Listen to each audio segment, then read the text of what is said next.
Voyons ensemble comment fonctionne un dirigeable.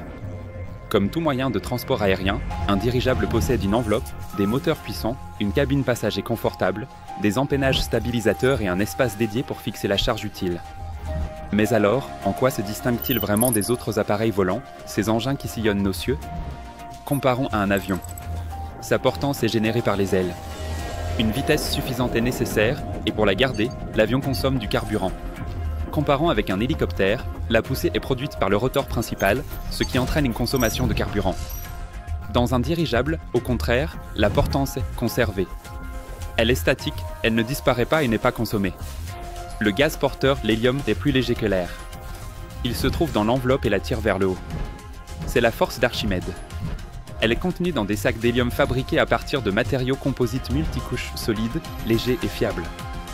Pour des raisons de sécurité, tout le volume du gaz porteur est réparti en plusieurs sections, ainsi, le dirigeable est protégé contre une perte instantanée de flottabilité. Une fuite dans plusieurs sacs n'aura pas de conséquences critiques sur la suite du vol. L'élément suivant important du dirigeable est la coque rigide. Elle absorbe toutes les charges extérieures et répartit les forces internes. La coque remplit également une fonction aérodynamique. Chaque appareil est conçu pour une vitesse donnée. Les dirigeables sont efficaces à des vitesses de 100 à 150 km/h.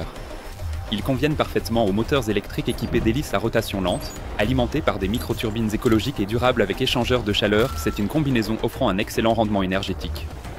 L'empennage, cet élément essentiel, stabilise le dirigeable sur sa trajectoire, lui permettant de manœuvrer sans dépense d'énergie excessive, et génère également une portance supplémentaire durant le vol.